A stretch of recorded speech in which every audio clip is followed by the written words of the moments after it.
नमस्ते, मैं Ujjwala Patil. Creative fashion में आप सभी का बहुत बहुत स्वागत है।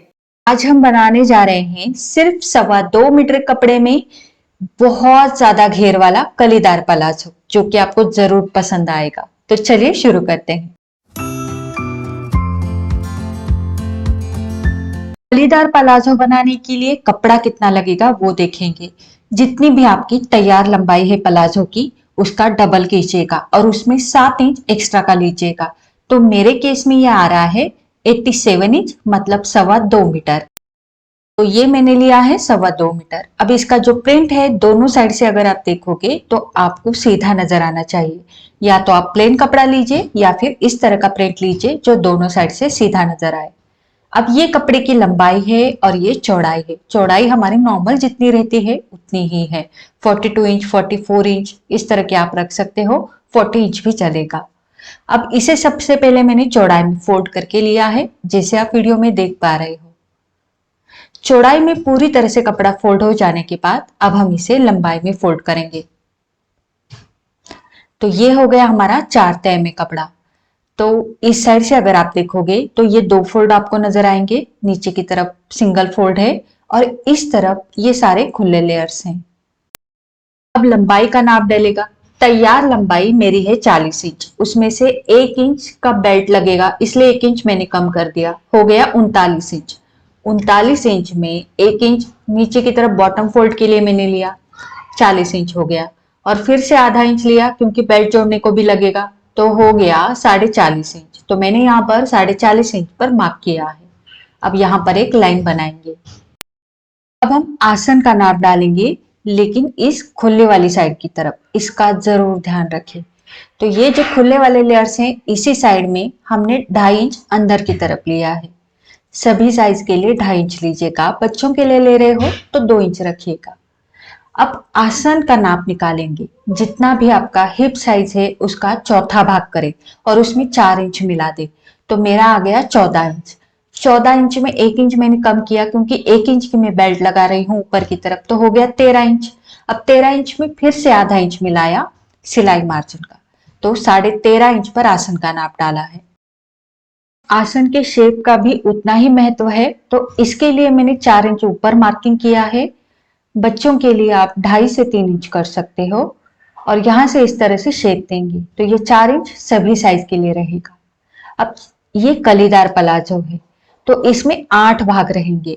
इसीलिए जितना भी आपका हिप साइज है उसमें 2 इंच का लूजिंग डाले और फिर उसे 8 से भागे।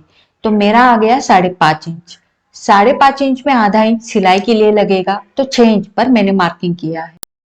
इसी 6 इंच को उठाकर इस साइड में रख देंगे। दोनों साइड में सेम मार्किंग करना है, तो इस साइड में भी मैंने 6 इंच पर मार्किंग कर दिया। तो ये 6 इंच और ये भी 6 इंच है। जितना भी आपका आ गया है 8 से भागकर उसमें सिलाई मार्जिन मिलाकर उतना आपको डालना है। अब इन दोनों पॉइंट्स को हम तिरछी लाइन से जोड़ देंगे, तो हमारे यहाँ पर 8 कलियां निकलेगी। तो देखिए यहाँ पर ये हमारी कलियों का मार्किंग हो गया। अब यहां से यहां जितना भी है उसका एक सेंटर पॉइंट कीजिएगा, क्योंकि यहां पर हमें कलियों को शेप देना होता है, इसके लिए। और यहां से यहां भी एक सेंटर पॉइंट कर दीजिएगा और मार्क कीजिएगा। अब इन दोनों पॉइंट्स को पकड़ते हुए हमें इसे सेंटर में फोल्ड करना है। तो बराबर से इन्हीं पॉइंट के ऊपर आपको इसे फोल्ड करना है। ये फोल्ड जो है ये लाइन के आगे न जाए, ठीक, इसलिए मैंने ये सेंटर पॉइंट बनाने को कहा था। तो इस लाइन तक ही रहेगा। इस तरह से आपको फोल्ड करना है। अब नीचे की तरफ ये जो कपड़ा, ऊपर का कपड़ा जहां तक है वहां उसी के अकॉर्डिंग नीचे की तरफ मार्क करना है। और यहां पर भी देखो, ये जो लाइन आपको दिख रही है, ये लाइन नीचे की तरफ जहां पर टच हो रही है वहां पर, यहां पर आपको मार्क करना है। तो बस इतना ही करना है। इससे आपका कलियों का जो शेप है वो कमर की तरफ भी गोलाई में रहेगा और घेरे की तरफ भी गोलाई में रहेगा। तो ये हो गया। अब नीचे की तरफ भी ये गोलाई आ गई। इसे और एक बार ठीक से कर देती हूँ। तो इस तरीके से कलियों की गोलाई का आपको मार्किंग करना है। अब हम इसको कट कर देंगे। तो यहां पर मैं भले ही 8 कलियां बोल रही हूं, लेकिन एक्चुअल में ये 6 कलियां रहेगी, क्योंकि इसमें से 2 कलियां अखंड रहती है। तो वो भी मैं आपको बाद में बता दूंगी। तो ये निकल गई हमारी कलियां। अब इस साइड में सिलाई मार्जिन लेते हुए कटिंग करना है, क्योंकि हमारा क्रॉच यानी आसन जोड़ने में सिलाई मार्जिन लगेगा, तो वो सिलाई मार्जिन छोड़कर मैंने ये बाकी का हिस्सा कट किया। अब इन कलियों को इसके ऊपर रखेंगे, क्योंकि ये वाला शेप भी इस साइड से हमें कट करना है इसके लिए, तो इसको उठा के मैं यहाँ पर रख दूंगी। तो ये अखंड कलिया है, ठीक है, क्योंकि ये फोल्ड वाली साइड से कट हुई है। तो इसे जिस तरह से वीडियो में दिखाया है उसी तरह से आपको रखना है। यहाँ पर हुआ क्या है, देखो ये वाले मार्किंग के ऊपर से तो मैंने कटिंग किया ही नहीं, कोई बात नहीं, अब कर देंगे। तो ये सारी कलियां एक साथ उसी मार्किंग के ऊपर से कट कर दी। अब नीचे की तरफ की गोलाई भी ऊपर वाली कलियों के हिसाब से ही करनी है, तो वो भी मैंने कटिंग किया। अब यहाँ पर ये जो कपड़ा निकला है इसमें से हम ऊपर की तरफ का बेल्ट निकालेंगे। तो ये इतना कपड़ा बचा है मेरा, तो इसमें से आराम से हमारा बेल्ट निकल जाएगा। तो ये बेल्ट का कटिंग मैं बाद में बताऊंगी, इसे साइड में रख देती हूँ। अब मैंने ये शेप वाली पट्टी ली है, इसकी जरूरत तो नहीं है, लेकिन फिर भी अगर आपको लगता है कि यहाँ अंदर की साइड से आपको शेप देना है तो इसे आप इस तरह से रखकर शेप भी दे सकते हो और उसके ऊपर से कटिंग कर सकते हो। लेकिन मैं जैसा है वैसा रखूंगी, शेप के ऊपर से कटिंग नहीं करूंगी।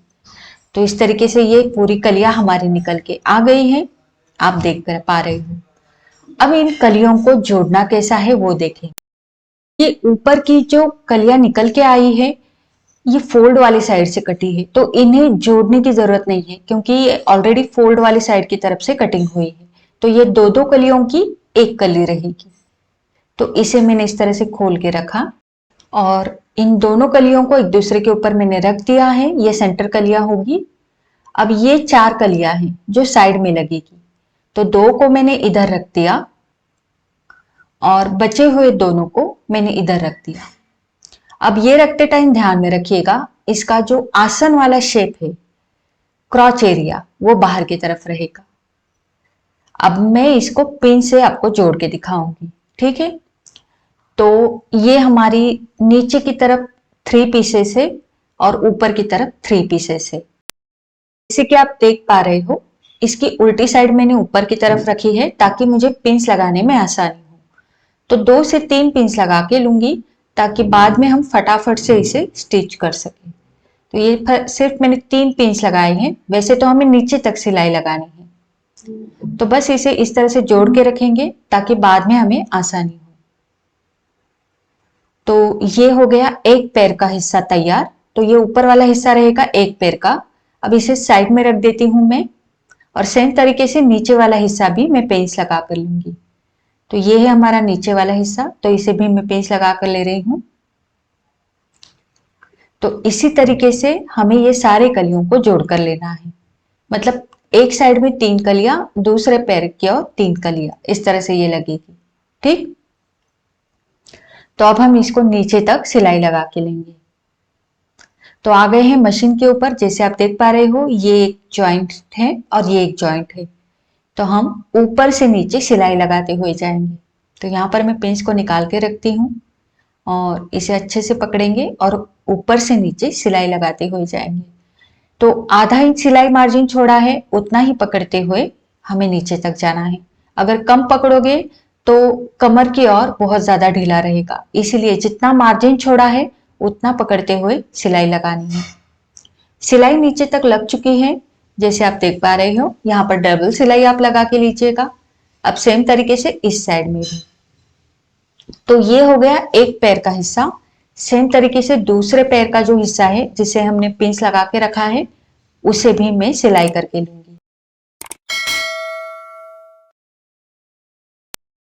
तीनों कलियां एक दूसरे को जोड़कर एक पैर का हिस्सा तैयार हुआ है। सेम तरीके से दूसरा पैर का हिस्सा भी तैयार करेंगे। तो ये हो गया है। ये देखिए, यहां से और यहां से हमारी सिलाई लगी है 3 कलियां जोड़ने के लिए। अब हम इसे सेंटर में फोल्ड करेंगे और ऊपर और नीचे का हिस्सा अच्छे से मिला के रखेंगे, खासकर क्रॉच वाली साइड से नीचे की तरफ। अब यहां से यहां सिलाई लगाएंगे और क्रॉच वाला एरिया खुला ही रहेगा। सेम तरीके से दूसरा पैर का हिस्सा भी मैंने तैयार करके लिया है। यह देखिए, यहां से और यहां से सिलाई लगी है, मतलब तीनों कलियां जोड़ दी है। इसे भी सेंटर में फोल्ड किया और इसका भी ऊपर और नीचे का हिस्सा अच्छे से मिला के रखा। और इसे भी मैं ऊपर से नीचे सिलाई लगा कर लूंगी। तो मैंने दोनों पैर के हिस्से में यहाँ पर सिलाई लगा दी है, जैसे आप देख पा रहे हो, और यहाँ पर भी लगाई है। ठीक, अब मैं इसे सीधे में करके लूंगी क्योंकि ये इसकी उल्टी वाली साइड है। तो इसे मैं सीधे में पलट कर लूंगी और फिर आगे की सिलाई दिखाऊंगी। तो इसे मैंने सीधे में कर दिया है, ये देखिए। अब सेम तरीके से इसे भी सीधे में करूंगी। तो इसे भी मैंने सीधे में कर लिया। अब देखिए इसका हम आसन यानी क्रॉस जोड़ेंगे। तो इस तरीके से हम इसको पकड़ेंगे और यहां से हमें आसन की सिलाई लगानी है। तो मैं पिंस लगा के लेती हूं ताकि आपको भी समझ में आ जाए। इस वाले हिस्से को भी दोनों को बराबर से पकड़ेंगे और यहां पर भी मैं पिंस लगा के लेती हूं। पिंस ना भी लगाओ तो भी चलेगा, आप डायरेक्ट मशीन के ऊपर सिलाई लगा सकते हो। तो यहां से यहां तक हमारी पूरी क्रॉच की सिलाई लगेगी और ये सिलाई लगने के बाद हमारा इस तरह से आसन यानी क्रॉस तैयार रहेगा। तो जाते हैं मशीन के ऊपर। अब देखो इसे मैंने पिंस लगा कर ले लिया है, बस मैं इसे यहाँ से खोलूंगी और इस तरीके से यहाँ से सिलाई को शुरू करूंगी। तो जितना मार्जिन छोड़ा है उतना पकड़ते हुए मैं यहाँ पर सिलाई लगा रही हूँ। इस तरीके से गोलाई में क्रॉस जोड़ने से खिंचाव नहीं पड़ता, तो आप भी इसी तरह से ट्राई करें और यहाँ पर डबल सिलाई लगाना ना भूलें। तो ये सिलाई मैंने यहाँ पर लगभग लगा दी है और ये क्रॉच हमारा यहाँ पर जुड़ गया है। ठीक, अब यहाँ पर आपको डबल सिलाई लगानी है ताकि ये मजबूती से बैठ जाए। अब तैयार होने के बाद ये हमारा कुछ इस तरह से दिखेगा। तो ये हमारा तैयार है। ठीक है, आसन हमारा रेडी है। आसन जुड़ने के बाद अब हम यहाँ पर बेल्ट लगाएंगे।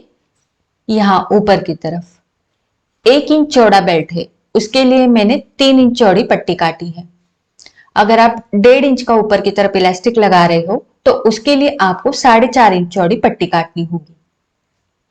अब इस पट्टी को इस तरह से आप नाप कर देख लीजिएगा क्योंकि आगे की तरफ हमें सिलाई मार्जिन भी चाहिए। तो इतना सिलाई मार्जिन मैंने एक्स्ट्रा लिया है।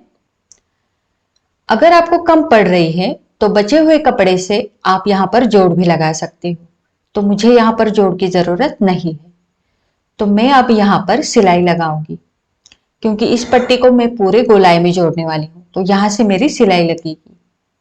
ठीक, अब ये सिलाई लगाते टाइम मैं यहाँ पर ये थोड़ा सा गैप छोड़ के लगाऊंगी। इतना गैप छोड़ूंगी क्योंकि इसके अंदर मैं डाल रही हूँ नाड़ा यानी ड्रॉ स्ट्रिंग, तो उसके लिए गैप छोड़ूंगी और फिर सिलाई लगाऊंगी। तो ये सिलाई मैंने लगा दी है। अब आप देख सकते हो यहाँ पर ये मैंने छोटा सा होल बनाए रखा है ताकि मैं इसके अंदर से नाड़ा अंदर डाल सकूं। ठीक है, आप थोड़ा बड़ा भी रख सकते हो। अब जो सिलाई मार्जिन है वो दोनों साइड में दबा के मैंने सिलाई लगा दी है ताकि ये बीच में ना आए। अब देखिए इस तरीके से ये पट्टी तैयार है। अब ये होल जो है अगर आप सेंटर में रखना चाहते हो, मतलब यहाँ पर ये क्रॉस की सिलाई है, आसन है, तो आसन की तरफ सेंटर में रखना चाहते हो तो होल को रख सकते हो। और अगर एक साइड में आप लेना चाहते हो नाड़े को तो इस साइड में मैं मार्किंग करूंगी यानी साइड में, और इस होल को मैं इस साइड में लूंगी। मतलब आपकी चॉइस है, अगर आप सेंटर में नाड़ा रखना चाहते हो तो रख सकते हो, साइड में रखना चाहते हो तो रख सकते हो। तो मैं साइड में रख रही हूं। अब इस पट्टी को मैं इस तरह से अंदर की तरफ डालूंगी। ठीक है, और यहां पर मैं पिंस लगा के लूंगी। तो जैसे आप देख पा रहे हो पट्टी की भी सीधी साइड आपको ऊपर की तरफ दिख रही है और हमारे पलाजो की भी सीधी साइड ऊपर की तरफ है। तो इस तरह से अंदर की तरफ डालते हुए पूरी गोलाई में मैं पिंस लगा के लूंगी। तो पिंस मैंने लगा दिए हैं और पट्टी भी अंदर की तरफ चली गई है। अब पूरी गोलाई में सिलाई लगेगी। तो यहाँ पर देखो मैं सिलाई लगा के लूंगी क्योंकि ये पट्टी पलट कर सीधी साइड में आने वाली है। तो बस गोलाई में मैं सिलाई लगा के लेती हूँ। यहाँ पर ये पूरा राउंड कंप्लीट हो गया है सिलाई लगाकर और पट्टी भी गोलाई में जुड़ चुकी है। अब देखो इस पट्टी को मैं बाहर की तरफ निकालूंगी यानी सीधी साइड की तरफ, और फिर इसे ऊपर की तरफ से मैं इस तरह से मोड़ दूंगी और पूरी तरह से यहाँ पर मोड़ के सिलाई लगाऊंगी। ठीक, तो नीचे की सिलाई मार्जिन के ऊपर मैंने बराबर से पट्टी रखी है और यहाँ पर मैं सिलाई लगा कर लूंगी। तो ये 1 इंच चौड़ी हमारी पट्टी ऊपर की तरफ बन जाएगी। बराबर से सिलाई मार्जिन के ऊपर मोड़ना है और पूरी गोलाई में कंप्लीट सिलाई लगानी है। तो बस मोड़ते हुए जाना है और सिलाई लगाते जाना है। यहाँ पर मैं नाड़ा डाल रही हूँ इसलिए मैं पूरी सिलाई लगाऊंगी। अगर आप इलास्टिक डालना चाहते हो यहाँ पर तो आपको यहाँ पर 2 से 3 इंच खुला छोड़ना होगा इस तरीके से। तो मैं यहाँ पर इलास्टिक नहीं डाल रही इसलिए मैं इसको पूरा बंद कर दूंगी। अब देखिए एक साइड में हमारा ये होल आया है क्योंकि एक साइड में मैंने लिया था। अब यहाँ से मैं नाड़ा अंदर डाल दूंगी। बेल्ट लगने के बाद अब बारी आती है बॉटम फोल्ड की। बॉटम फोल्ड करने के लिए हमने 1 इंच मार्जिन छोड़ा था, तो यहाँ पर हम आधा आधा इंच इस तरह से मोड़कर इसको फोल्ड करके सिलाई लगाएंगे। अगर आप यहाँ पर कपड़े की बॉर्डर लगाना चाहते हो तो ये सीधे कपड़े में पट्टियां काट कर लीजिएगा और इसे उल्टी साइड में लगा दीजिएगा। और एक साइड की सिलाई मैंने खोल दी है ताकि मुझे आसानी हो। अब इस पट्टी को मैं डबल फोल्ड करके सीधी साइड में पलट दूंगी और ये देखिए बॉर्डर भी तैयार कर ली, लटकन्स भी लगा दिए नाड़े में और कितना सुंदर इसका लुक आया है। तो इतने कम कपड़े में इतना अच्छा खासा घेर हमें मिलता है और इसका लुक भी काफी सुंदर होता है। तो इसे आप शॉर्ट टॉप के साथ पहन सकते हो, लॉन्ग कुर्ती के साथ भी ये उतना ही अच्छा लगता है। जरूर ट्राई कीजिएगा। आज का ये ट्यूटोरियल आपको कैसा लगा मुझे नीचे कमेंट करके जरूर बताना। वीडियो अच्छा लगा है तो लाइक, शेयर और चैनल को सब्सक्राइब जरूर करना। मिलते हैं हमारे अगली वीडियो में। धन्यवाद।